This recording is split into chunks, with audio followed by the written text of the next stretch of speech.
अस्तु दशभिरङ्गो सर्वगणगो स्वस्ति आत्मसनि प्रजासनि पशुसनि लोकसन्न वयसनि अग्नि प्रजां बहुलां मे करोत्वन्नं पयोरेतो अस्मासु दत्तो।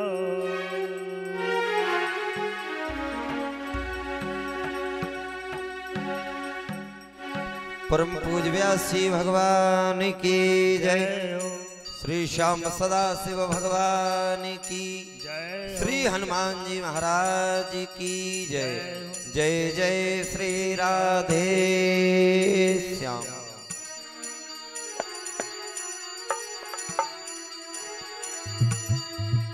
जय शिव ओंकारा भोले हरि शिव ओंकारा ब्रह्मा विष्णु सदा शिव भोले भोलेनाथ हरदा की धारा ओम हरे हरे हरे महादेव। जय शिव ओंकारा भोले हरि शिव ओंकारा ब्रह्मा विष्णु सदा शिव भोले भोलेनाथ महादेव हरदा की धारा ओम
काशी विश्वनाथ भगवान की, श्री हनुमान जी महाराज की, सियावर रामचंद्र की, दुर्गा महारानी की, शिव महापुराण की, व्यास नारायण भगवान की, ग्राम देवों की, स्थान देवों की, सत्य सनातन धर्म की, हर हर नर्मदे हर हर महादेव।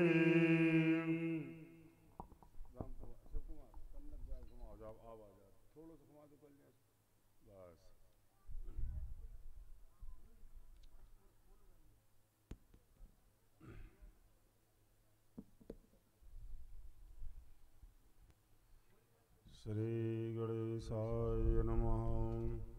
श्री सरस्वत्यै नमः। श्री राम भद्राय हनुमते नमः। श्री श्याम शिवाय दुर्गा देव्यै नमः। श्री गुरु परम चरण कमलेभ्यो नमः। सर्वेभ्यो ब्राह्मणेभ्यो नमः। शुक्लां ब्रह्म विचार सार परमां माद्यां जगद्व्यापिनीं वीणां पुस्तकधारिणीं अवैदां जाड्यान्धकारापहं हस्ते स्फाटिकमालिकां विदधतीं पद्मासने संस्थितां वन्दे तां परमेश्वरीं भगवतीं बुद्धिप्रदां शारदां या देवी सर्वभूतेषु बुद्धिरूपेण संस्थिता नमस्तस्यै नमस्तस्यै नमस्तस्यै नमो नमः। रामाय रामभद्राय रामचन्द्राय वेदिषे रघुनाथाय नाथाय सीताया पतये नमः।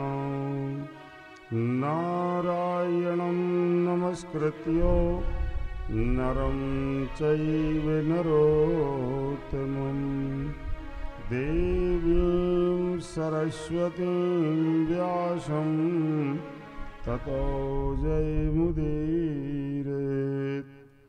गुरुर्ब्रह्मा गुरुर्विष्णु गुरुर्देवो महेश्वरा गुरुर्साक्षात् परब्रह्मा तस्मै श्री गुरुवे नमः। सयलदलजनीलं दर्शितोदारशीलं करतलघृतशैलं वेणुवाद्यैरसालं ब्रजजनिकुलपालं कामुनिकैलिलोलं तरुणतुलसीमालं नौमि गोपालबालं। श्यामेति सुन्दरवरेति मनोहरेति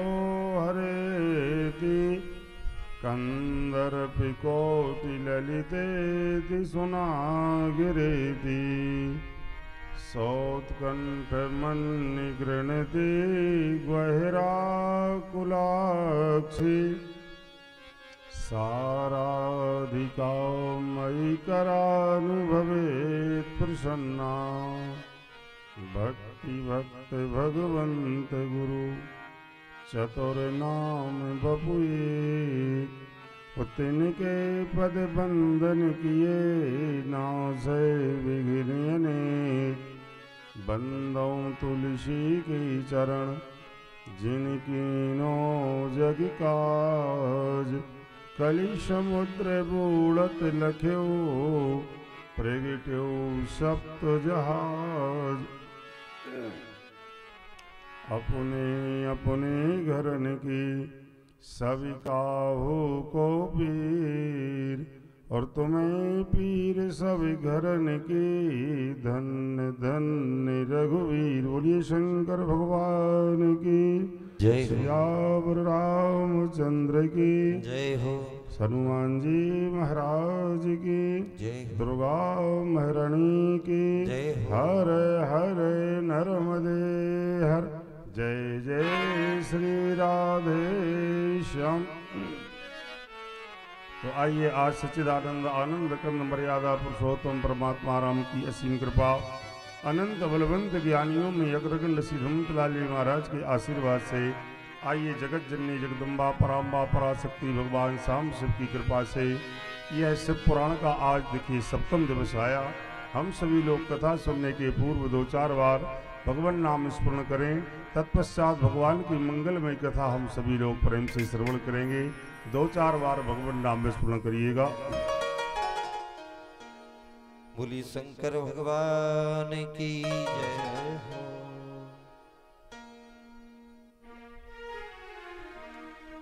कि गुरु शिव को बना लीजिए, गुरु शिव को बना लीजिए, गुरु शिव को बना लीजिए, गुरु शिव को बना लीजिए। भक्ति से घर सजा लीजिए, भक्ति से घर सजा लीजिए, गुरु शिव को बना लीजिए, गुरु शिव को बना लीजिए।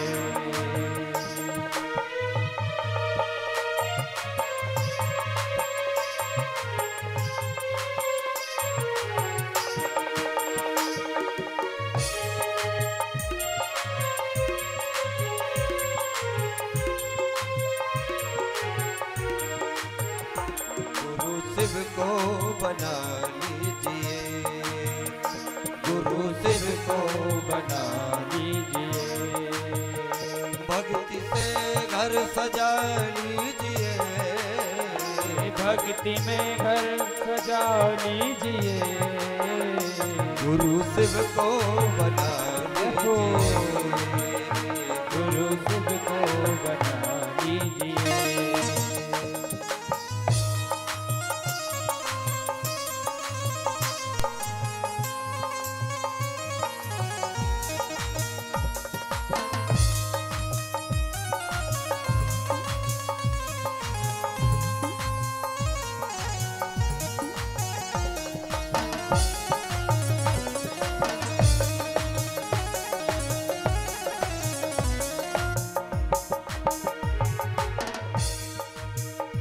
कर मिले हैं तो किस वास्ते, कर मिले हैं तो किस बात से, हाथ मिलते हैं किस वास्ते, आप मिलते हैं किस बात में।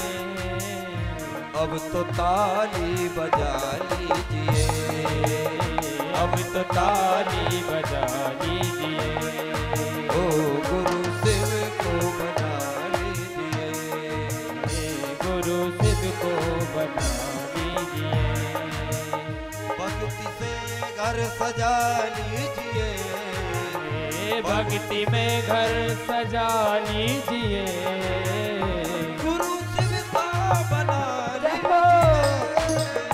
गुरु शिव को बना लीजिए, गुरु शिव को बना लीजिए।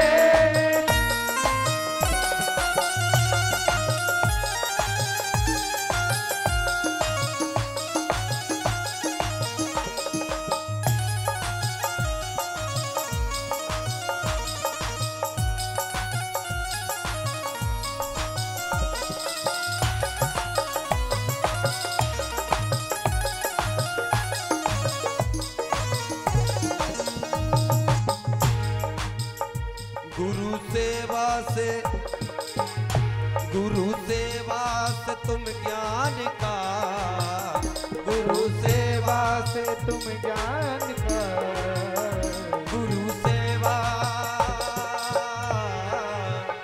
गुरु सेवा, सेवा, गुरु सेवा से तुम ज्ञान का, गुरु सेवा से तुम ज्ञान का, दीप दिल में जला हो दीप दिल में जला लीजिए, ओ गुरु शिव को बना लीजिए, गुरु शिव को बना लीजिए।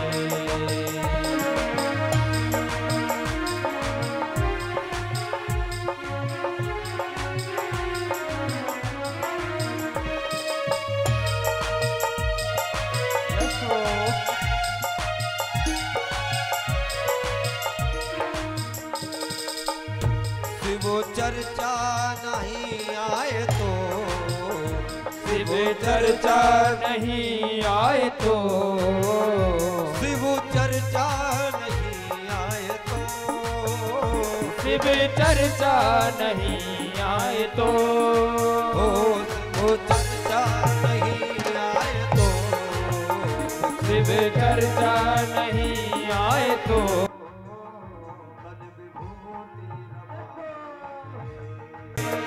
तन विभूति रखा लीजिए, गुरु शिव को बना लीजिए, गुरु शिव को बना लीजिए, भक्ति से घर सजा लीजिए, भक्ति से घर सजा लीजिए, भक्ति से घर सजा लीजिए, भक्ति में घर सजा लीजिए।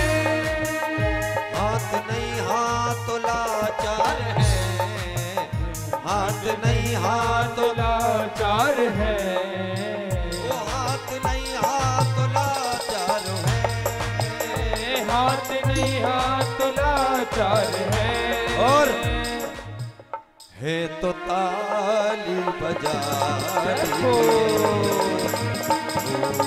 तो ताली बजा लीजिए, गुरु शिव को बना लीजिए, गुरु शिव को बना लीजिए। ओम नमः शिवाय, ओम नमः शिवाय, हर हर बोल ओम नमः शिवाय, ओम नमः शिवाय, हर हर बोले नमः शिवाय,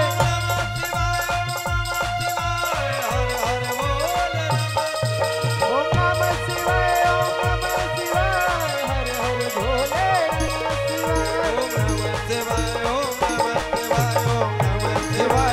नमः शिवाय, ओम नमः शिवाय, ओम नमः शिवाय, ओम नमः शिवाय, ओम नमः शिवाय, ओम नमः शिवाय, ओम नमः शिवाय, ओम नमः शिवाय, ओम नमः शिवाय, ओम नमः शिवाय, ओम नमः शिवाय, ओम ओम नमः शिवाय, ओम नमः शिवाय।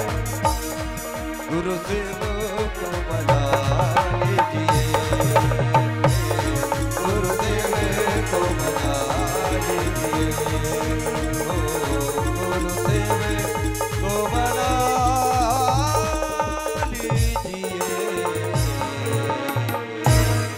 बोलो शंकर भगवान की।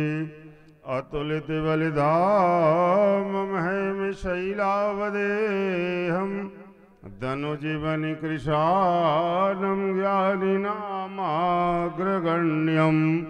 सकल गुण निधानम वानराणाम देशम रघुपति प्रिय भक्तम बात जातम नमामि।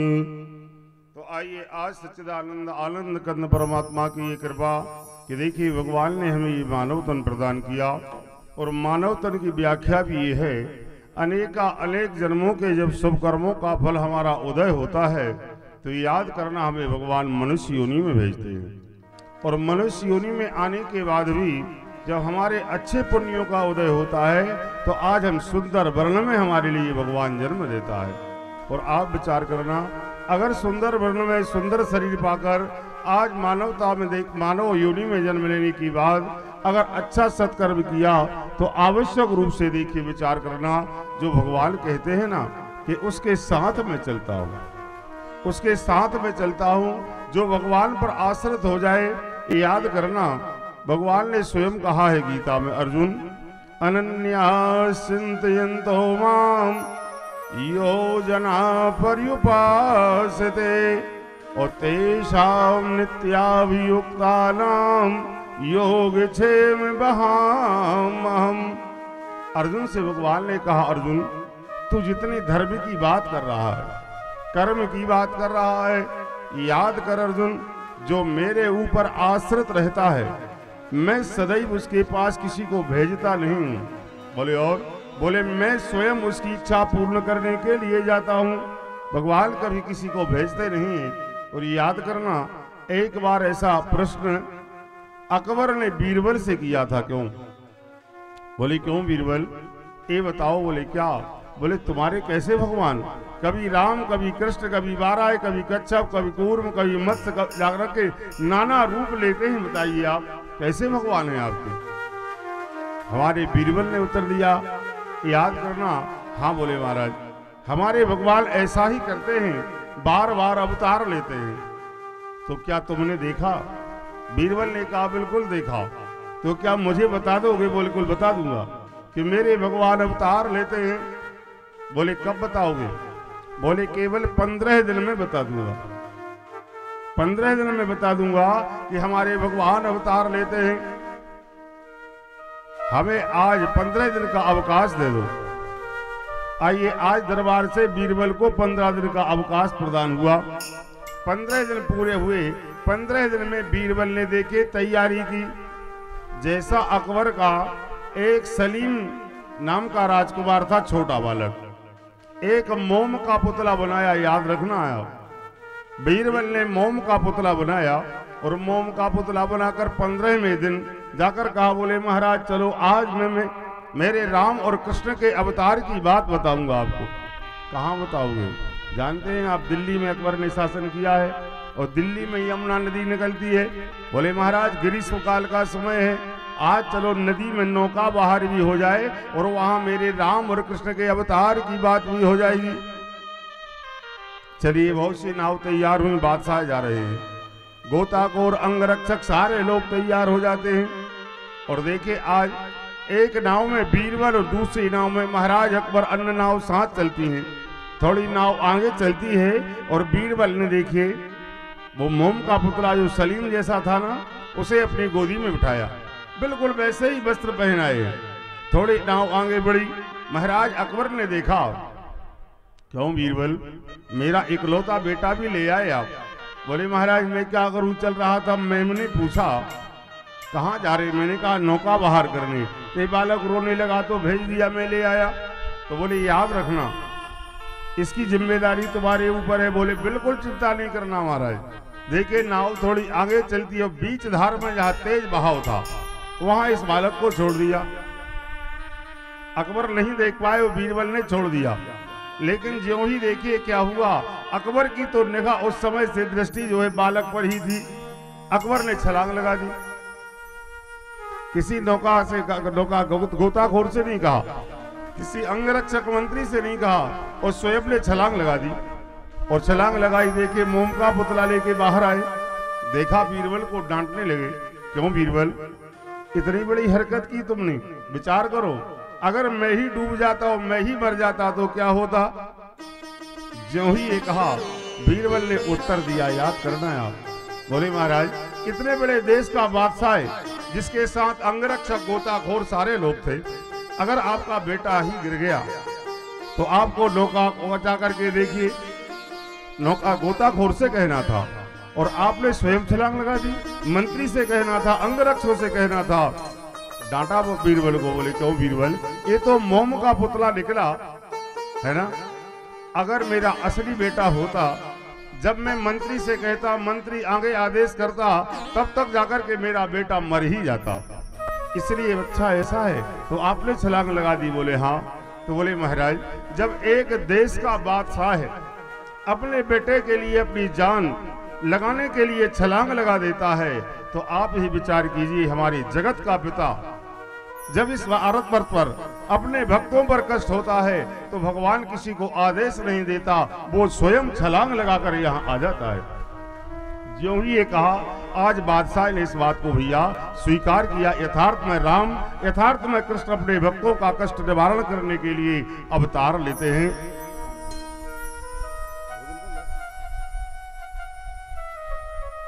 तो उसी बीच आज जाकर के देखिए ऐसा भाव होता है। तो आज जो आप भगवान से सदैव जुड़े रहते हैं, उसी बीच में देखिए भगवान का ये भाव होता है। भगवान अपने भक्तों को कभी कष्ट नहीं देते हैं। आइए, मैंने कल आपको बताया था, शंखचूड़ का संहार होने के बाद बहुत से दानव हुए, लेकिन आइए आज इस बीच में इसी दनु का पुत्र आज आकर के देखिए महाराज कश्यप की पत्नी अदिति से जन्म लेने वाले बालक का नाम हिरण्याक्ष हुआ। जिस हिरण्याक्ष यहाँ आज जाकर देखिए संतान नहीं हुई सैकड़ों वर्ष, इस हिरण्याक्ष ने देखिए अपने पुत्र प्राप्ति के लिए आज भजन किया। और जब भजन किया तो आप देखें क्या होता है। इसी बीच में इसके भजन से प्रसन्न होकर आइए आज महाराज यहाँ पर भगवान शंकर जाते हैं वर देने के लिए। हिरण्याक्ष से कहा, हिरण्याक्ष बोलिए, बोले क्या? बोले गुरु काव्य से सकदो स्मृत्वा चरण पंकजौ। आज चरणों की पूजन करते हुए आज हिरण्याक्ष ने कहा, बोले महाराज मैंने तप इसलिए किया है कि मुझे एक पुत्र चाहिए। शंकर भगवान ने कहा, तू तो बूढ़ा हो गया है ना, भजन करते करते कर शरीर हो गया, इसके बाद भी तू पुत्र चाहता है? बोले महाराज हाँ। तो शंकर भगवान ने कहा, याद करो मेरा एक पुत्र है, मैं तुमको प्रदान करता हूं। एक कौन सा पुत्र था भगवान शंकर का? एक बार भगवान शंकर कैलाश पर्वत से देखिए अपनी राजधानी का आज काशी पहुंच जाते हैं। काशी में पहुंच करके भगवान शंकर कुछ दिन यहाँ रुकते हैं और यहाँ से रुकने के बाद भगवान एक बार मद्राचल पर्वत की ओर पार्वती को लेकर पहुंचते हैं। पार्वती को लेकर के देखिए यहाँ पहुंचते हैं।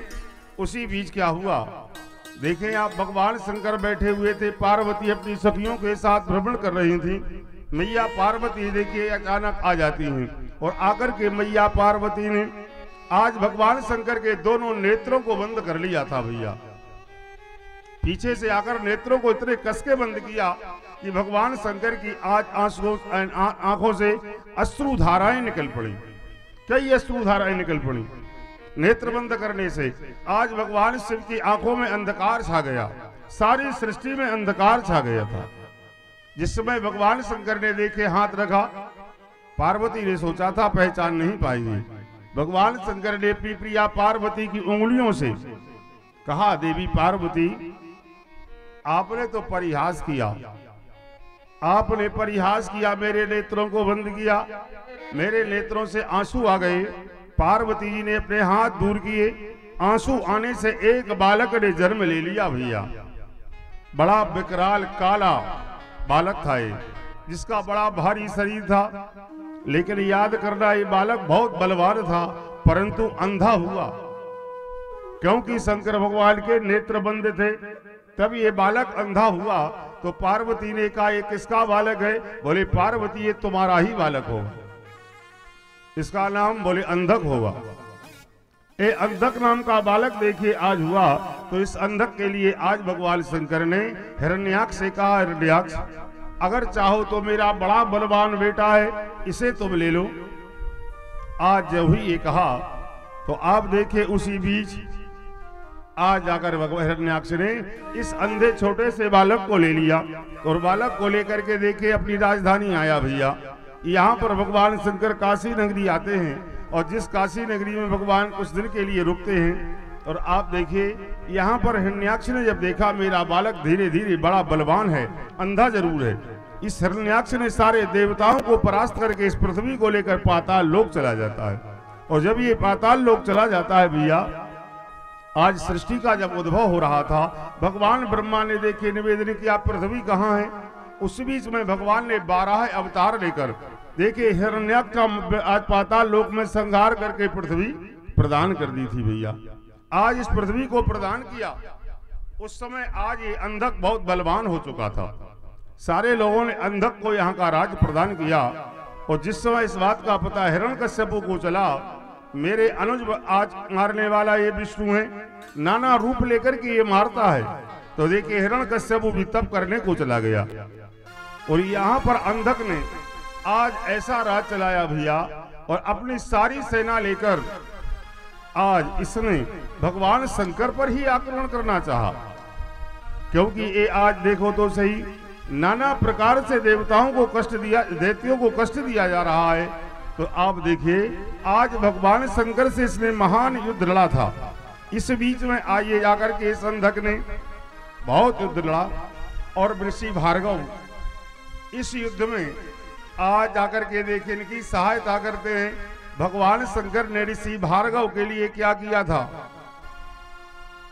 क्या किया, एक कृत्या नाम की राक्षसी को पैदा किया जाकर के देवताओं की रक्षा करने के लिए। इस कृत्या ने देखा ये ऋषि भार्गव भृगु सारे लोगों की रक्षा कर रहा है, दैत्यों को जीवन दान दे रहा है, तो क्यों इस कृत्या ने ऋषि भार्गव के लिए, भृगु के लिए अपनी योनि मार्ग में धारण कर लिया, योनि मार्ग में धारण कर लिया था भैया। और उसी बीच में आइए आप बड़े मुश्किल से जाकर के देखिए भगवान शंकर को दिया, भगवान शंकर के लिए जाकर ऋषि भार्गव को दिया, और ऋषि भार्गव के लिए आज भगवान शंकर ने अपने गर्भ में धारण कर लिया। आज जब गर्भ में धारण कर लिया तो क्यों यहाँ पर देखिए आज ये निकलने के लिए छिद्र नहीं मिल रहा है, और यहाँ अंधक से बराबर युद्ध चल रहा है। आज भगवान ने देखा ये अंधक बहुत पराक्रमी हैं। भगवान शंकर ने नंदीश्वर से कहा, नंदीश्वर जाओ उस ऋषि भार्गव को भी उठा लाओ, तो उसे तो मैंने गर्भ में ले लिया, जाओ जाकर के उस अंधक से लड़ना। तो आइए आज भगवान के गण इस बीच में इस अंधक को उठा के ले आए, और भगवान के सूल पर, त्रिशूल पर टांग दिया, जो सैकड़ों बस त्रिशूल पर टगा रहा भैया, और आज इसका सारा शरीर नष्ट हो गया। लेकिन इसने भगवान शंकर की उपासना त्रिशूल पर भी की। तो देखें आप उस बीच में आज अंधक से भगवान प्रसन्न होकर के अंधक को वर प्रदान करते हैं, जो आज शत्रुता मान रहा था, और आज भगवान की उपासना की, भगवान शंकर वर देने को तैयार हुए। तो अंधक के लिए भी भगवान ने आज अपने 6 गणों में एक गण बना लिया था भैया। ऐसे थोड़ी सी अंधक की कथा है। चलिए इसके पश्चात आज आइए हिरण्यकश्यप जो था बड़ा उग्र तप कर रहा है, और आप देखें यहाँ पर भृगु जी जो है, अथ काव्यम विलस्कांतम शुक्र मार्गेण भार्गवम दृष्टो वाच महेशानो विहस्य करुणानिधि। सैकड़ों वर्ष निकल गया शंकर के घर में ऋषि के लिए, आज कहीं बाहर आने का रास्ता नहीं मिल रहा है ऋषि भार्गव को। आज संयोग बना, ऋषि भार्गव को रास्ता मिला, भगवान शंकर के आज मूत्र स्थान से बाहर आ जाते हैं, शुक्र स्थान से। जब बाहर आए भगवान शंकर ने कहा, ऋषि भार्गव आज से तेरा नाम शुक्राचार्य भी होगा। क्यों? ए आज शुक्र स्थान से बाहर आया, और भगवान शंकर की उपासना करके आज ऋषि भार्गव ने पुनः मृत संजीवनी विद्या के लिए पाया भैया। ऐसे जाकर के देखिए लेख आया है। और आज हिरण्यकश्यप ने बड़ा उग्र तप किया था। तो देखिए शिव पुराण में तो हिरण्यकश्यप की थोड़ी सी कथा आती है संकेत मात्र में। आप लोगों ने भागवत में इस कथा को सुना होगा। हिरण्यकश्यप ने बड़ा उग्र तप किया, हजारों वर्ष तप करने के बाद भगवान ब्रह्मा से वर मांगा है भागवत में। लेकिन आइए आज जाकर के देखिए शिव पुराण के अनुसार भगवान शिव की उपासना करता हुआ भगवान शिव से वर मांगा, वर वही मांगा जो आज भगवान ब्रह्मा से मांगा था। लेकिन आइए संयोग बनता है हिरण्यकश्यप के अनाचार से जब सभी लोग परेशान हो जाते हैं, तब आप देखिए भैया क्या हुआ। यहाँ पर हिरण्यकश्यप ने बड़ा सुंदर राज किया, लेकिन देवताओं को भर परेशानी हुई। हिरण्यकश्यप के राज में प्रजा दुखी नहीं हुई भैया। आइए आज नमस्ते देवी देवायो सुरालम सुरमोत्तमम भूत भव्य महादेवो हरते पिंगल लोचना। सभी देवताओं ने ब्रह्मा की स्तुति की। भगवान ब्रह्मा ने देखिए आज शंकर के पास जाकर के निवेदन किया। भगवान शंकर ने कहा, मैंने जब विष्णु के लिए ईश बना दिया है इन दैत्यों का संहार करने के लिए, तब ये विष्णु क्या कर रहा है? एक काम विष्णु का है।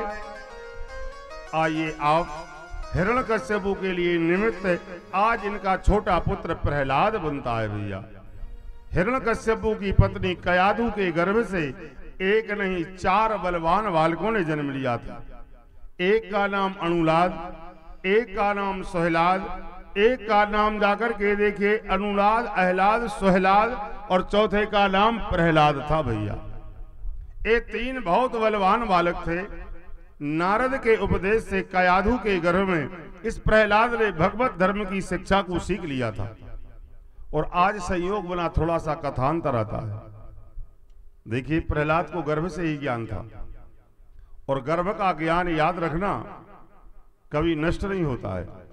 थोड़ा सा ज्ञान विस्मृत हो जाता है प्रसव की पीड़ा में, तो प्रहलाद का थोड़ा सा ज्ञान विस्मृत हुआ था। जिन गोविंद का ये भजन करते हैं और आइए आज प्रहलाद अचानक 5 वर्ष की अवस्था है, अपने राजकुमार होने के नाते कुछ कहा जाकर के साथियों को लेकर नगर भ्रमण कर रहे हैं। और नगर भ्रमण करते करते प्रहलाद ने क्या देखा, एक कुमारिन हवा लगा चुकी है और शाम का वक्त था, आग भी डाल दी। क्यों? आग डालने के बाद याद आया इस कुमारिन को कि आज जाकर के बीच में 2 बिल्ली के बच्चे दब गए हैं। तब ये क्या करती है, इस हवा के पास बैठकर भगवान का स्मरण करती है। क्यों?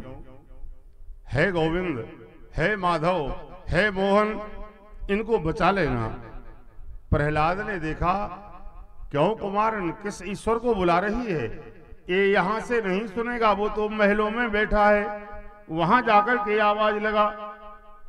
कुमारन ने कहा, राजकुमार उसका भी जो ईश्वर है मैं उसे बुला रही हूं। कौन सा ईश्वर? बोले ये जगत पिता है। आज मोहन गोविंद माधव मोहन मुरारी अखंड ब्रह्मांड नायक परमात्मा को बुला रहे हैं। देखिए आज इसने कहा, अनंत बाहु कतमेत दीद्रसा तपस्य पोसे प्रणिमत मूर्धनी। मैं उसको बुला रही हूं। अच्छा तो ये बता कुमारिन किस लिए बुला रही है? बोले इस हवा में 2 बिल्ली के बच्चे दब गए हैं, उनको बचाने के लिए मैं उसे बुला रही हूं। बड़ा विस्मय हुआ प्रहलाद को। प्रहलाद ने कहा, री देवी क्या इस आग में तेरा परमात्मा उन बच्चों को बचा लेगा? कुमारिन ने कहा, अवश्य अवश्य बचाएगा। कब खोलेगी ये हवा? बोले प्रभात काल। तो बोले कुमारिन याद रखना। बोले क्या? बोले अगर बिल्ली के बच्चे जिंदा ना निकले तो बोले महाराज फांसी पर चढ़वा देना। और अगर ये तेरे परमात्मा ने बिल्ली के बच्चों को बचा लिया तो याद रखना कुमारिन तेरे परमात्मा का मैं भक्त बन जाऊंगा। ऐसा कह के देखिए आज प्रहलाद चले आए। लेकिन आइए ये उसी रात्रि भर भक्त वत्सल भगवान करुणा निधान के लिए रात्रि भर जाकर के सभा के किनारे बैठी बार बार बुलाती रही, है प्रभु आप आवश्यक रूप से इनकी रक्षा करना। मुझे मरने का भय नहीं है, मुझे आपके नाम के बदनाम का भय है। नाम है तेरा तारणहारा, कब तेरा दर्शन होगा। जिनकी प्रतिमा इतनी सुंदर वो कितना सुंदर होगा। नाम है तेरा तारणहारा, कब तेरा दर्शन होगा। जिनकी प्रतिमा इतनी सुंदर वो कितना सुंदर होगा। नाम है तेरा तारणहारा।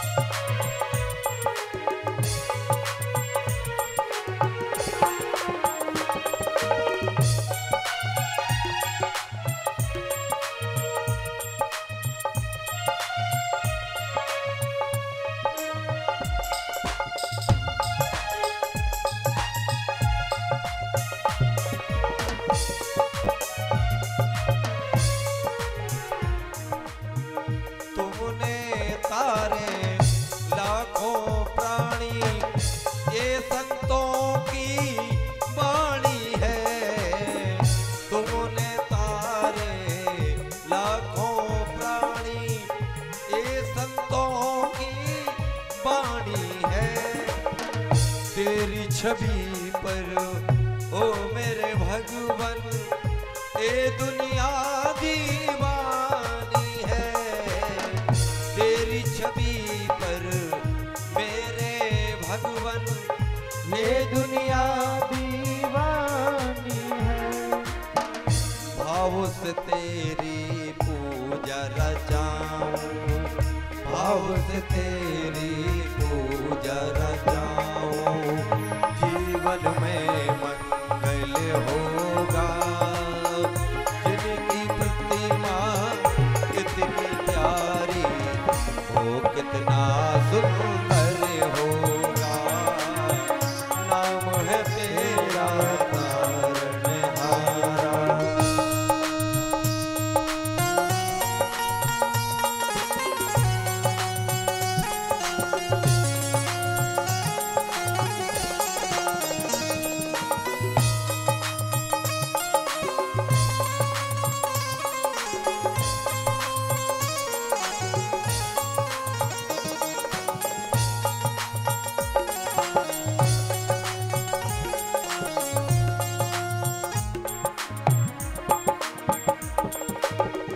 सुरवर मुनिवर जिनके चरण निस दिन शीस झुकाते हैं।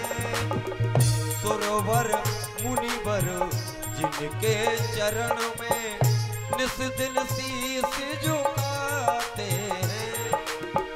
जो गाते हैं प्रभु की महिमा वो सब कुछ पा जाते हैं।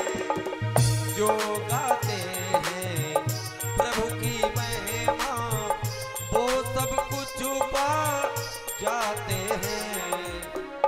अपने कष्ट मिटाने को तेरे, अपने कष्ट मिटाने को तेरे चरणों में बंधन होगा। जिनकी प्रतिमा इतनी सुंदर वो कितना सुंदर होगा। नाम है तेरा तारनहारा।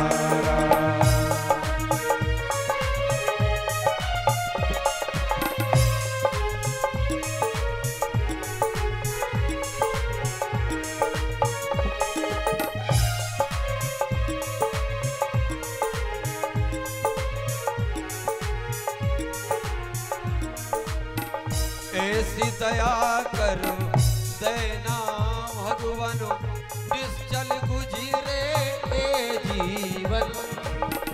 ऐसी दया कर देना भगवन निश्चल गुजरे ये जीवन।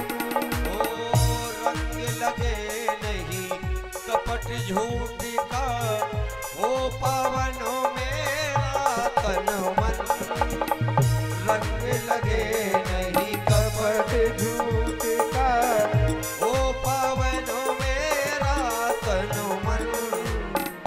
सेवा में तेरी ओ मेरे स्वामी, सेवा में ओ मेरे स्वामी भाव भक्ति अर्पण होगा। जिनकी प्रतिमा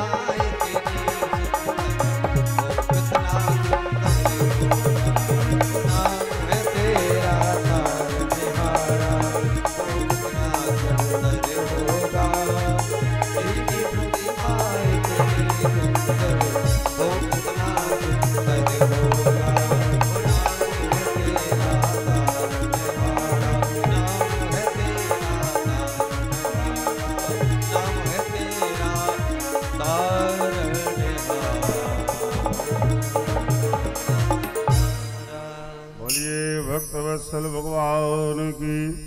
तो आइए आज ऐसी रात्रि भर एक बार आज अपने भगवान को पुकारती रही कर प्रभात काल। जो ही आज ये पहुंचते हैं इससे का खोल देते रावा। आज अवा को जब खोलती है तो देखा चतुर्भुज रूप में सुंदर पीताम्बर पहने हुए आज ऐसे भगवान का दिव्य दर्शन देखिए आज प्रहलाद ने किया, जिनकी गोदी से दो बिल्ली के बच्चे आवाज करते हुए बाहर चले जाते हैं। आज से तो प्रहलाद ने इसी परमात्मा को अपना परमात्मा मान लिया भैया। और अंतोवत्वा देखिए, भागवत में तो कम कथा है, इस संकेत मात्र में आज प्रहलाद को मारने के लिए नाना उपाय लगाए जाते हैं, लेकिन प्रहलाद जगह जगह बच जाते हैं। पहला भाव तो ये देखिए, आज जो शिव की कथा में भाव दिया जा रहा है प्रहलाद का, केवल इसलिए आज जिस समय हिरण्यकश्यपु ने देखा ये सुंडा मर्ग के आश्रम में भी अध्ययन ना कर सके, तो क्यों इसने आज इस बालक को मरवाने के लिए आज स्वयं अपनी पत्नी कयाधु के लिए आदेश किया, जाओ कयाधु, आज स्वयं इस बालक के लिए विषपान कराओ। बताइए, एक मां को आदेश मिला। आइए लेख आया है, देवी इस समय आज एक विष का कटोरा लेकर जा रही है, जहां एकांत में प्रहलाद को रखा है। आइए कैसी रक्षा करते हैं भगवान, इस कथा से सीखना है आप लोग। आइए हमारे बीच हमारे शुद्धेश्वर के स्थान के श्री महंत जी का आना हुआ है, सुंदर आसन प्रदान करें, 2 बार भगवान नाम लें। राजा राम राजा राम राजा राम राजा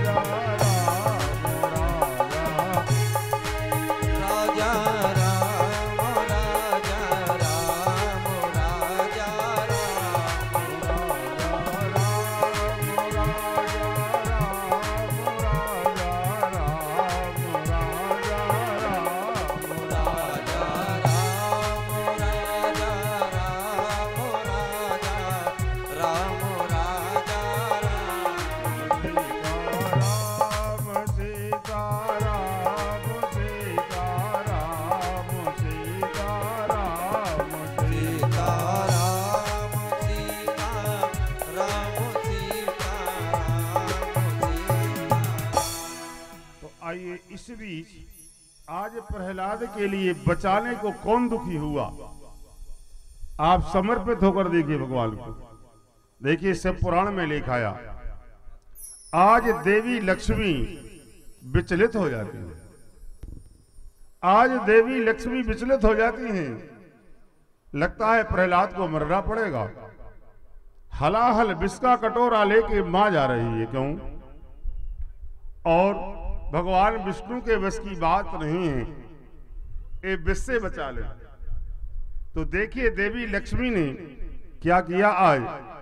नमस्ते देव देवायो नमस्ते परमेष्टिना भूतात्मा भूतदेवेनो।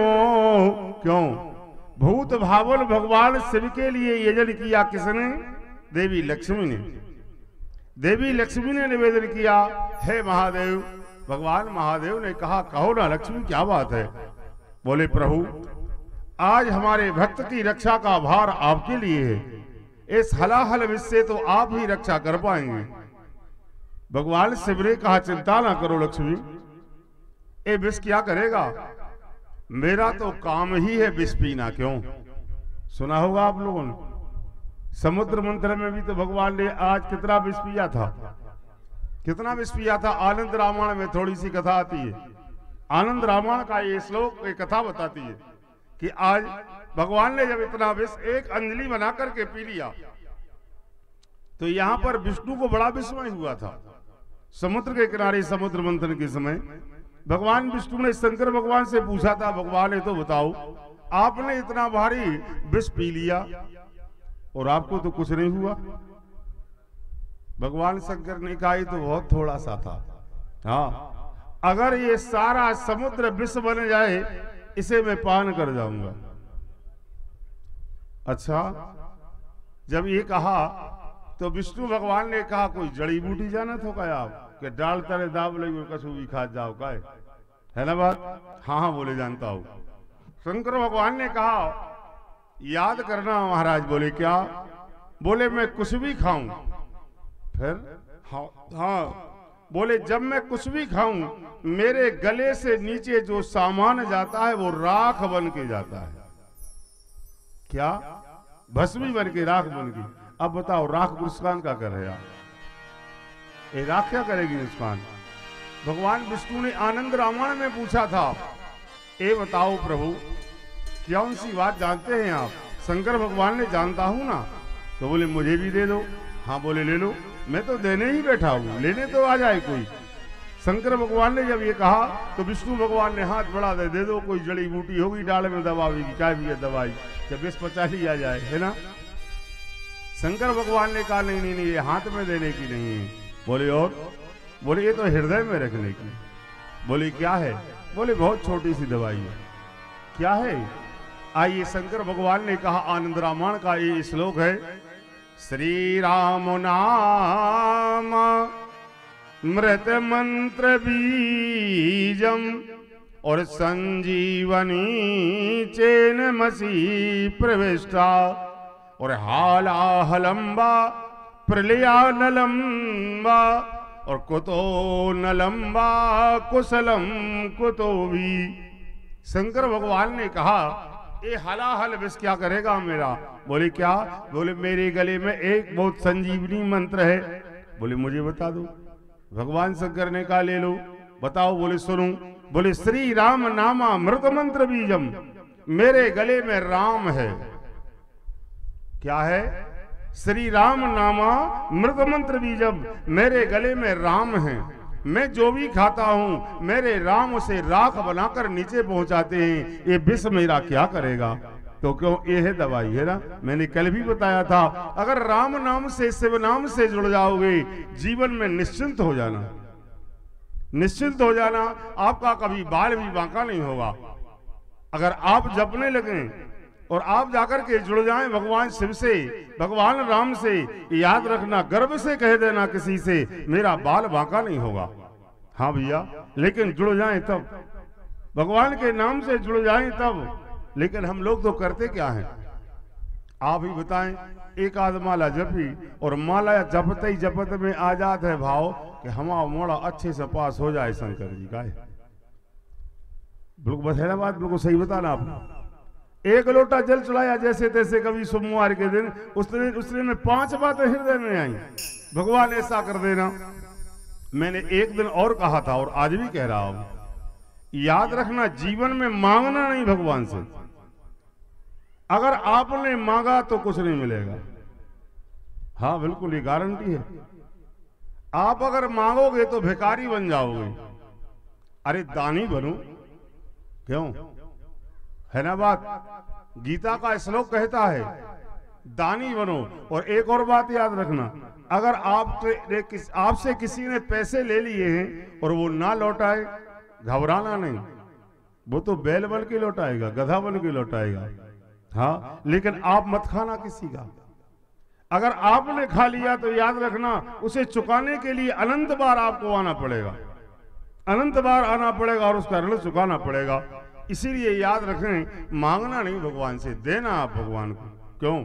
जितना भी भजन देते जाओगे, क्यों भगवान को भजन देते जाओगे, याद रखना बिना मांगे ही मिलता जाएगा। मांगने की आवश्यकता ही नहीं होगी कभी। इतना देते हैं वो, तो इतना देते हैं कि आपको मांगना ही नहीं पड़ेगा और आप केवल भगवान को देना ही नहीं जानते। बताइए आप, ये बताओ आप। मैंने तो कह दिया है एक दिन, लेकिन ये गीता का श्लोक कहता है आज, कर्मणा जायते जंतो कर्मण्यैव विलीयते और सुखम दुखम भयम क्षेमम कर्मणा भापि पद्यते। बताइए, आप लोग दोष देते हैं ना, भगवान ने सब दुख हमको दे दिया। कहते हैं ना आप लोग कभी कभी, पूरी आफत हम ही दे दी, है ना। लेकिन याद रखना ये किसने दी है। आप बताओ, जब बाजार में आप जाओगे तो जहां को सामान खरीदो दुकानदार वही तो दे है आप जो खरीदोगे वही मिलेगा कि नहीं मिलेगा। जितना पैसा देंगे उतना ही सामान मिलेगा कि नहीं मिलेगा। तो आपने भगवान के दरबार में दुख खरीदा है, इसलिए आपके साथ दुख है। और अगर आप सुख खरीदोगे तो भगवान के पास से आपको सुख मिल जाएगा। गीता का श्लोक कहता है, कर्मणा जायते जंतु कर्मण्यैव विलीयते और सुखम दुखम भयम क्षेमम। भगवान ने कहा, सुनो कुंती, मेरे पास दोनों चीजें हैं। एक तरफ सुख रखा है और एक तरफ दुख रखा है। जैसा खरीदार आ जाए वो तो अपने आप चलो जात। हाँ, हम तो ऐसे व्यापारी हैं कि जैसा भी आ जाओ वैसो ले जाओ, है ना बात। लेकिन याद रखना, भगवान ने कुंती से उत्तर दिया था, री बुआ आज तू मुझसे दुख मांग रही है, लेकिन याद कर तूने इतना पुण्य कमा लिया, इतना पुण्य कमा लिया कि मेरे देने के बाद भी दुख तेरे पास नहीं जा रहा है। बताइए, मेरे देने के बाद भी दुख तेरे पास नहीं जा रहा है।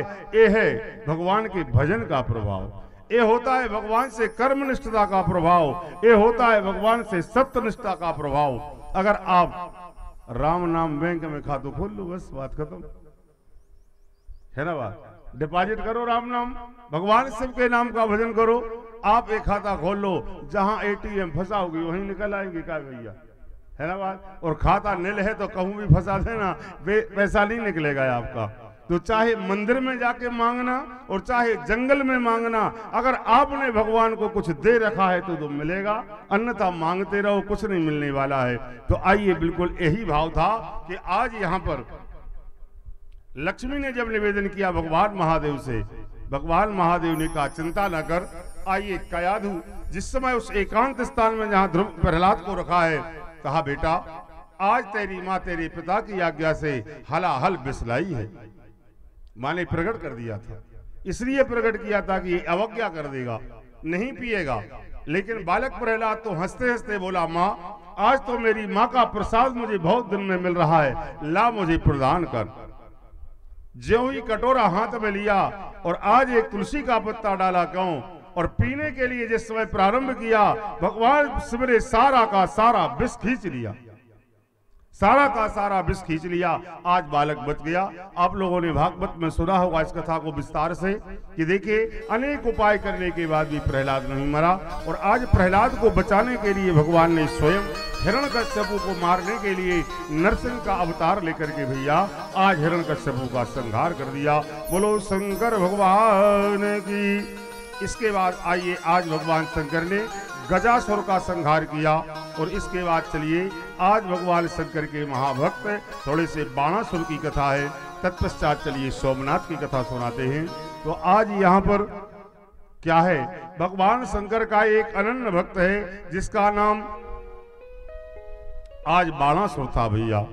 ये बाणासुर जो है आज भगवान शिव की देखिए कृपा से 1000 बाहु पा लेता है, और 1000 बाहु पाने के बाद सदैव शिव की पूजा करता है। लेकिन आइए आज संयोग बनता है, देव देव महादेवो शरणागत वत्सला संतुष्टोऽसि महेशानो ममोपरि विभो यदि। हाँ भैया, भगवान से इसने अनेक वर लिए है ना। आइए धीरे धीरे समय जाता है, बाणासुर की आज इस प्राग ज्योतिषपुर नगरी में ये राज करता है। 1000 बाहु है, जिससे भी लड़ने को जाता है वो भाग जाता है। बाणासुर ने विचार लगाया, मैंने शिव की कृपा से 1000 बाहु पाए, मुझसे कोई युद्ध ही नहीं लड़ता है ना बात। भैया रास्ते में नारद जी मिल गए। नारद जी एक दिन आए बाणासुर के यहाँ। बाणासुर कहने लगा नारद की पूजन करने के बाद, नारद से क्या कहा है नारद? बोले क्या? बोले सहस्त्र बाहु वादेनो साचो एत कदाचनम और तांडवे नहीं नृत्य ना तो सिंधु महेश्वरम। मैंने भगवान शंकर का तांडव नृत्य भी किया, सब कुछ किया।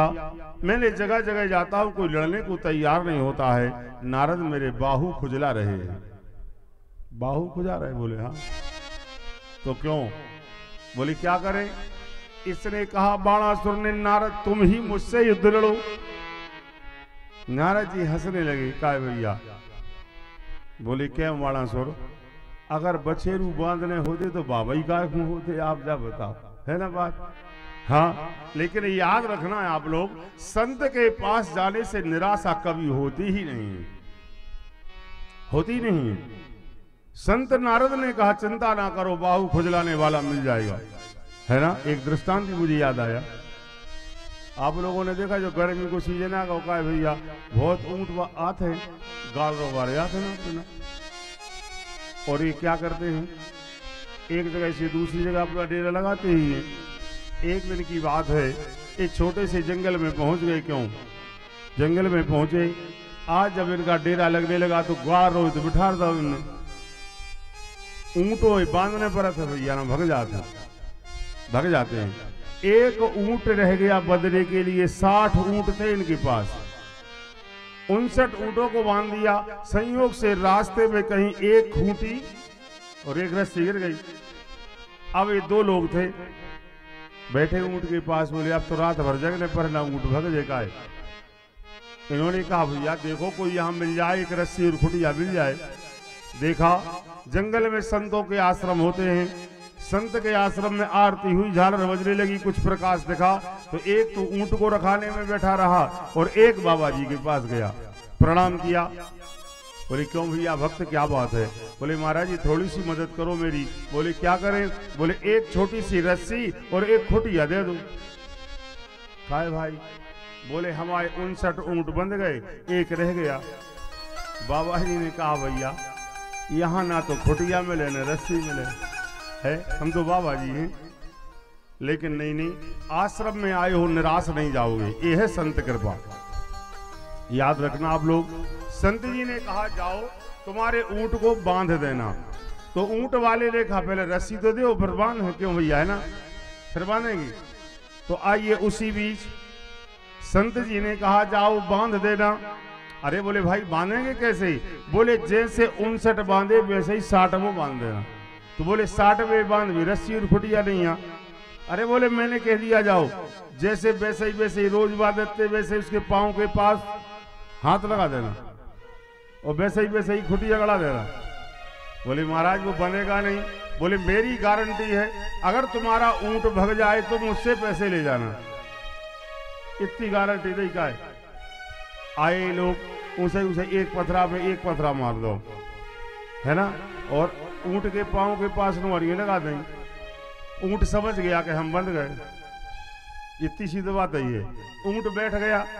सवेरे जब डेरा हुमसा क्यों तो 59 ऊंट खोल दिए। अब ये 60वां था, ये बदा ही नहीं था। तो जे लोग बहुत उठा रहे, 2 जने मनो ऊंट उठा ही नहीं दो, बिल्कुल बैठा है। आप देखिए ये उठ नहीं रहा है। तभी ये फिर पहुंच गया एक महाराज जी के पास। बोले महाराज जी निवेदन करते जे हाँ को मंत्र मार दो हो आपने, हमारे ऊंट है तो खोल दो, उठा दो आप। संत जी ने कहा बोले क्यों क्या बात है? बोले बिल्कुल उठ ही नहीं रहा है। बोले क्या भाई खोलो कि नहीं खोलो? अरे बोले महाराज जब बंदो हो इसको खोले, बंदो ही नहीं है तो खोलने ही का जरूरत है ना। महाराज जी ने कहा सुनो जैसे बांधा है वैसा ही खोल दो उसको, उठ जाएगा। लौट के आया, इसने देखे पाँव के पास नुहरियां लगाई। ऊंट समझ गया कि हम खुल गए, ऊंट समझ गया हम खुल गए और ऊंट चल देता है। ये है आप विचार करें, संत के पास जाने से निराशा हो ही नहीं सकती है। संत नारद ने कहा चिंता ना करो बाणासुर, तुम्हारे बाहु को खुजलाने वाला पहलवान, बलवान, मल्ल, योद्धा सब कुछ होगा, वो तुम्हारे ही घर में आ जाएगा, तुम्हारे बाहु खुजला देगा। कब? नारद जी ने कहा लो ये झंडा रहा, इस झंडे को अपने महल पर लगा लो, जब तक ये झंडा सीधा रहे समझ लेना आया भी नहीं, और जिस दिन ये झंडा झुक जाए समझ लेना कि आपके बाहु को खुजलाने वाला आपके घर में ही आ गया। लगा दिया झंडा। आज ये देखिए झंडा लग गया।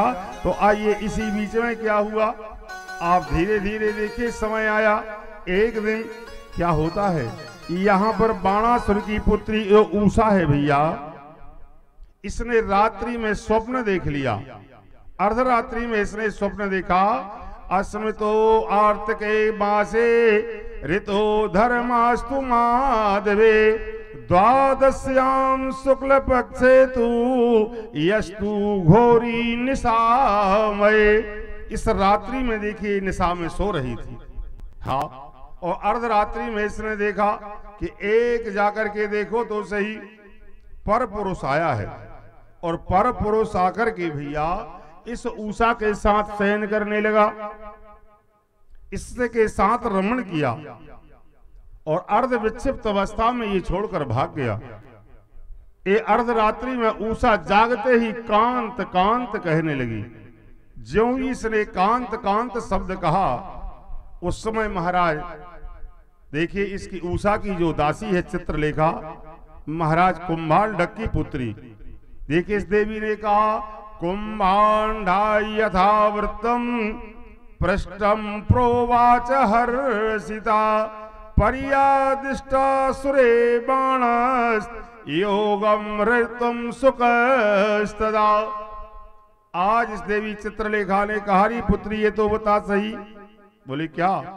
बोले तेरा अभी विवाह नहीं हुआ और तू किसके लिए कांत कह रही है? तेरा विवाह नहीं हुआ, कांत माने पति, किसे बुला रही है? तब तो आइए इस देवी ने जो कहा तो उसी बीच में आज आप देखें क्या होता है।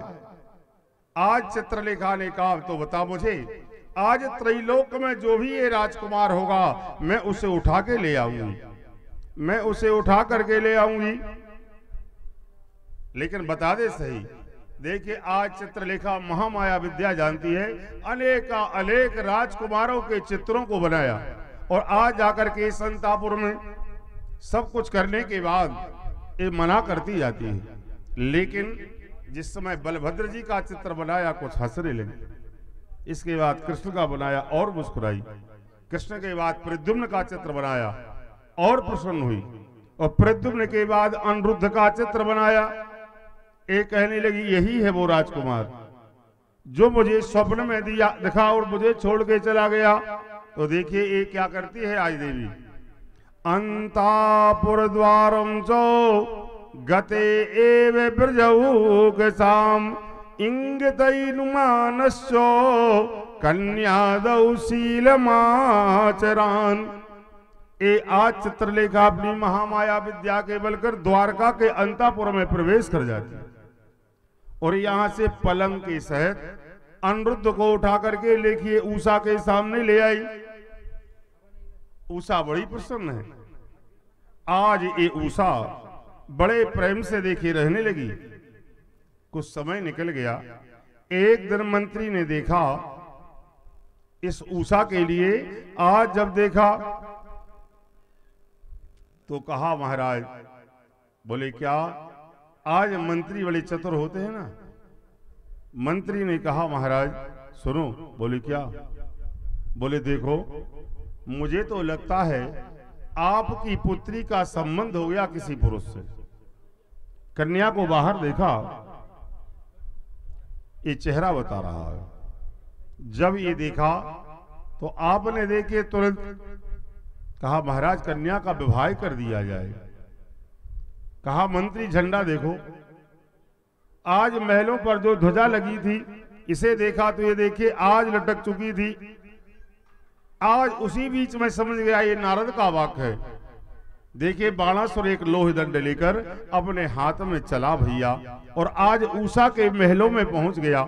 और ऊषा के महलों में जब जाकर के पहुंचा और ऊषा के लिए आज एक पर पुरुष के साथ बैठे देखा। बोलो शंकर भगवान की। भैया आज तो बिल्कुल आखिरी दिन की बात है, आज तो बोला ही लोजे है ना बात, कल से थोड़ी हम कहेंगे। कभी मौका हुआ तो 2-5 साल में कभी ये बात आएगी, ये कहने की बात नहीं है। देखिए मैं आज 7वां दिवस हो गया और 7 दिन में अगर 3 बातें भी स्वीकार कर ले तो कल्याण हो जाएगा। और ये तो महाशिव की कथा है, जिन शिव के लिए पूर्ण ब्रह्म कहा जाता है ना, 4 बातें भी ले जाओगे तो कल्याण हो जाएगा। देखिए एक दृष्टांत बताऊं मैं आप लोगों को। एक ऐसा व्यक्ति था जो कभी कथा सुनने नहीं जाता था, बहुत बड़ा आदमी था, बहुत बड़ा आदमी, कथा सुनने नहीं जाता था। गांव के लोगों ने बहुत कहा, बोले महाराज सब पुराण की कथा बहुत अच्छी हो रही है, सुनो तो सही, सुनना चाहिए। ये बड़े भारी व्यापारी थे, लेकिन संयोग की बात कथा रात में होती थी, दुकान बंद हो जाती रात में। कहा भैया है, आज 2-10 लोगों ने जब कहा तो बोले चलो चलते हैं। आज बड़े आदमी चले आ रहे थे, जानते ही नहीं है, जिंदगी में कहूंगा ही नहीं है कथा में। आप जैसे लोगों ने कहा 1-2 फूल धर लो महाराज, एक आध नारियल धर लो, है ना बात। चले आ रहे हैं, महाराज जी ने कथा, व्यास ने देखा, लगता है कोई खास आदमी है, क्यों 2 आगे चल रहा है 2 पीछे चल रहा है आदमी। महाराज जी ने सोचा ये कोई खास आदमी है, तो महाराज जी ने सोचा एक शब्द अबल भी बोल दो, क्या दिक्कत है सम्मान का, है ना बात। महाराज जी ने जब देखा तो कहा आराम से आ जाओ, आराम से। आराम से आने को कहा, ए भैया बिल्कुल आराम से आए और सामने खड़े हुए और चढ़ा दिया फूल वगैरह और हाथ जोड़कर खड़े। कहूँगा ही नहीं यहाँ कहीं भी, इन्हें ये नहीं लगा कि अब ये तरफ बैठ भी चले जाएं, का भैया, है ना बात। बिल्कुल सामने ही खड़े, सामने खड़े।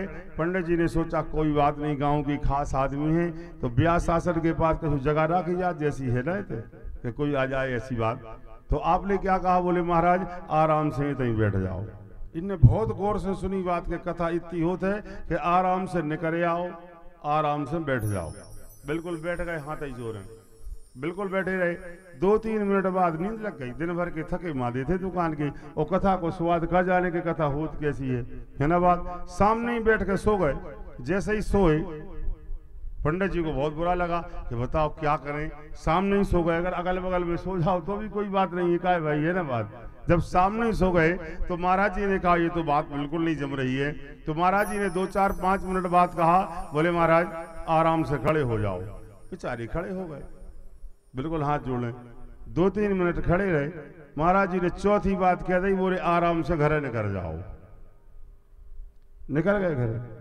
रास्ता भर रटत गए कि इतनी होते कथा, जितने ही आदमी परेशान होते हैं कि आराम से आ जाओ, आराम से बैठ जाओ, आराम से खड़े हो जाओ, आराम से घर चले जाओ। ऐसी बात करते बल में लगाए लगाए घर पहुंचे। क्यों? और घर पहुंचे तो नींद में दरवाजा खुला छोड़ा और तखत पे सो गए। और जय सोचते सोए अच्छी नींद लगी। क्यों? संयोग बना एक चोर ने देखा, आज क्या बात है, नगर के सेठ हैं, दरवाजा खुला मिल गया। कई दिन से सोच रहा था, दरवाजे पर पहुंच गया। 12-1 बज रहा था रात का। इसने सोचा काहे ऐसा न हो कि जग रहे हो, लेकिन गौर से बड़े आराम से खड़ा, कोई देख ना ले। तो ये तो तखत पर खूब घुर्राटे मार रहेगा, खूब घुरक रहे थे। इसने सोचा बिल्कुल सो गए, नींद लगी है, दरवाजा खुला रह गया। जैसे ही इसने बढ़ने को सोचा जाने के लिए, और सेठ जी तो रटत रटत सोए थे। कथा आप बिल्कुल करके देख ली, वो राम को भजन करत कर सो के देखना, है ना। तो ये तो कथा की बात याद करते करते सोए। जैसे ही ये बढ़ना चाहा कि सेठ जी ने कहा, बोले आराम से निकल आओ, आराम से आ जाओ। चोर समझ गया, बोले बताओ नगर सेठ में तो पहचान गए, अब भगे से का फायदा। जब तो इनने कहा कि आराम से निकल आओ, धीरे धीरे तखत तक पहुंचा। जैसे कथा में आए, घोरा करा। इसने सोचा बड़े आदमियों की नींद का ऐसी होत है, जो घोरा कबीरा है, नींद खुली का है।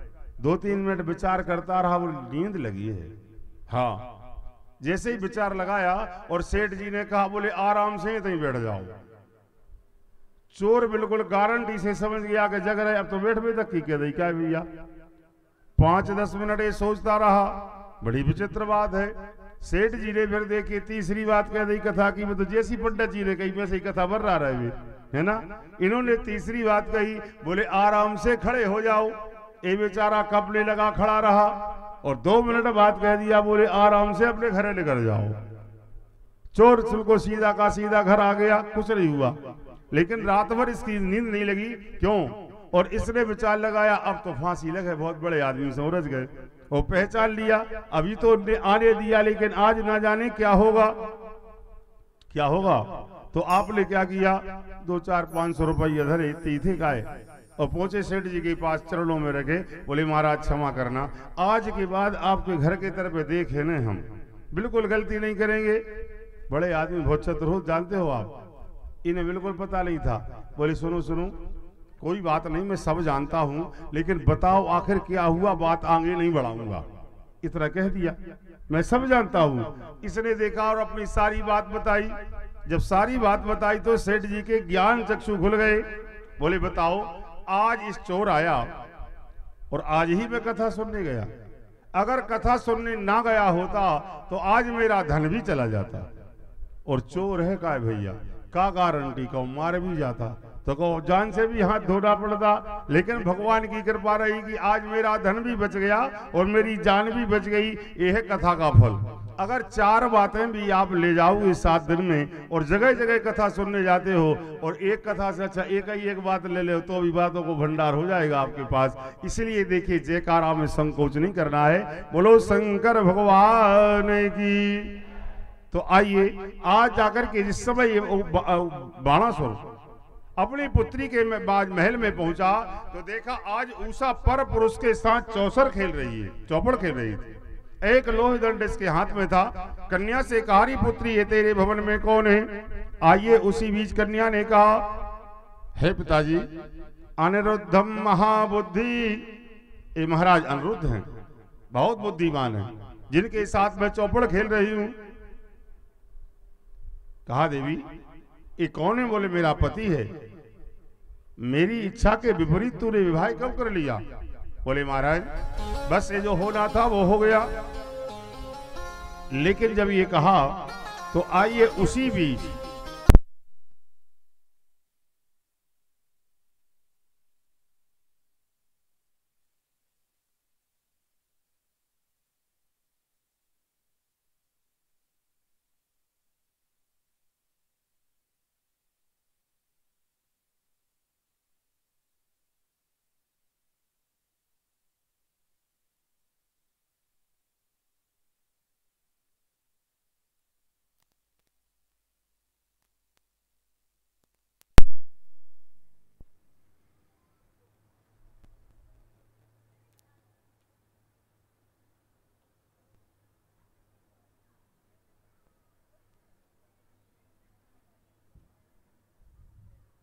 बोले शंकर भगवान की। नमामि स्वरम शंकर लोकनाथम दयालुम महेशम गिरीशात्मजेशम कृपासागरम चंद्रभालम त्रिनेत्रम शिवम त्र्यंबकम वामदेवम पुरारिम। तो आइए आज ये बाणासुर आज अनिरुद्ध पर प्रहार करना चाहता है। तब उषा ने एक लोहदंड अनिरुद्ध को भी प्रदान किया। लो अनिरुद्ध आज बड़ा युद्ध होने लगा अनिरुद्ध का और देखिए बाणासुर का। जिस समय ऐसा युद्ध होने लगा भैया उस समय नारद जी के द्वारा आज यहाँ पर भगवान कृष्ण के लिए जब पता लगा तो भगवान कृष्ण भी अपनी सेना लेकर पहुंच जाते हैं। और जिस समय भगवान शंकर देखिए पता लगा, भगवान शंकर के लिए पता लगा कि यहाँ पर आज कृष्ण आ गए तो अपने भक्त की रक्षा करने के लिए भैया आज शंकर भगवान भी पहुंच जाते हैं। यहाँ पर शंकर भगवान का और कृष्ण का भी युद्ध होने लगता है। अंतोगत्वा ये बाणासुर का और आज कृष्ण का जब युद्ध होता है तो इस युद्ध की कथा बहुत विस्तृत है, लेकिन समयानुसार देखिए क्या कहा जाए, 3 बज ही गया है। तो आइए आज भगवान शंकर के बीच में भगवान विष्णु ने कृष्ण ने अपने सुदर्शन चक्र से इसके हाथों को काटने का कार्य प्रारंभ किया। आज 996 हाथ इसके कट जाते हैं। जब इसने देखा कि अब तो मुझे मरना ही है तो आइए भैया उसी बीच में आज एक शिवलिंग के लिए इसने हाथ में ले लिया। जो ही शिवलिंग के लिए हाथ में लिया और आज आप देखें उसी बीच में भगवान शिव सामने आए और भगवान शिव ने प्रार्थना की, हे प्रभु इस मेरे भक्त के लिए दया कर दें आप। तो आज भगवान ने बाणासुर के 4 हाथ छोड़ करके देखिए आज इसकी रक्षा की भैया। तो इसी दिन से आज ये बाणासुर भी आज भगवान का भक्त हो जाता है। और आज इसके जो आज 1000 हाथ थे भैया, इसके आज 4 हाथ छोड़कर भगवान ने इसे अभयदान किया और अपने पुत्र और पुत्रवधू को लेकर भगवान द्वारका चले जाते थे। तो आइए ये तो इस प्रकार की कथा रही, अनेकानेक कथा।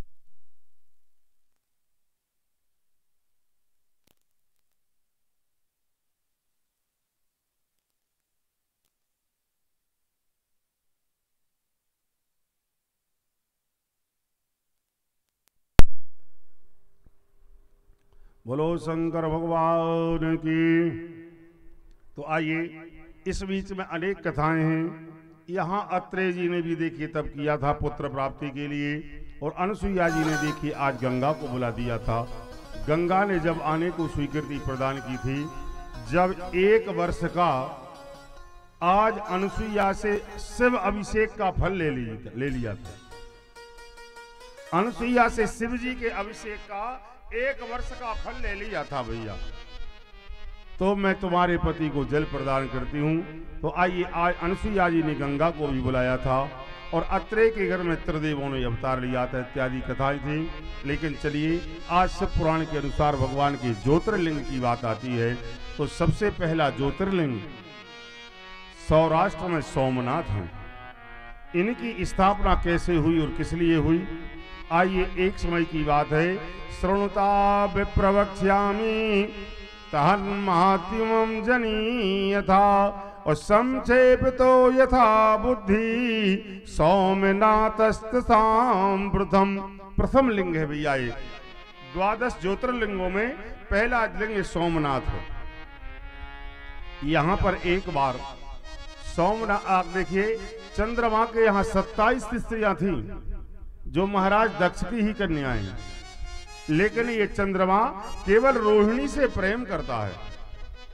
तो दक्ष की अन्य पुत्रियों ने आज अपने पिता दक्ष से निवेदन किया, दक्षस्य चौ तथा श्रुत्वा दुखम प्राप्तम च वास्तता और सवागत्यम तुजा चंद्रम शांत बोचस तद बचाओ। जब ये सुना तो दक्ष ने चंद्रमा को बुलाकर, माने अपने दामाद को बुलाकर बड़े प्रेम से निवेदन किया, है महाराज चंद्रमा, मैंने अपनी पुत्रियां तुम्हारी सुंदरता देख करके तुमको 27 कन्याएं प्रदान की हैं, लेकिन याद करो तुम केवल मेरी बड़ी पुत्री रोहिणी से प्रेम करते हो, 26 बेटियों से दुर्नीति रखते हो। मैं तुमसे कहता हूं ऐसे विषमता का व्यवहार ना करो। ठीक, लेकिन चंद्रमा नहीं माना। जब दोबारा शिकायत की क्यों, तो आइए, आज दक्ष ने चंद्रमा को श्राप दे दिया। चंद्रमा के लिए देखिए, आज जाकर के यहाँ पर आपने श्राप दे दिया। दक्ष ने कहा तो सुनो, याद करो चंद्रोसी वचनम श्रुत्वा चकार एव विमोहिता शिव माया प्रभावेणो यया सम्मोहिते जगत। आपने कह दिया तो चंद्र, तुझे तेरी आज सुंदरता का बड़ा गर्व है, मैं तुझे श्राप देता हूं कि तू क्षय रोग में आ जाएगा। क्षय रोग होने का चंद्रमा को श्राप दे दिया भैया। तब चंद्रमा आज बड़ा दुखी हुआ, चर्म रोग से पीड़ित क्षय को जाने लगा। आज क्षय को जाने लगता है। तब इसने देखिए, आज भगवान शंकर की उपासना के लिए किया चंद्रमा ने। आइए, आज भगवान महादेव चंद्रमा को दर्शन देते हैं, और चंद्रमा को जब दर्शन दिया तो आइए, आज चंद्रमा ने निवेदन किया, बोले महाराज मेरा ये रोग नष्ट हो जाए। भगवान शंकर ने कहा, ये आज जाकर श्राप तो निष्फल होगा नहीं, लेकिन सुनो,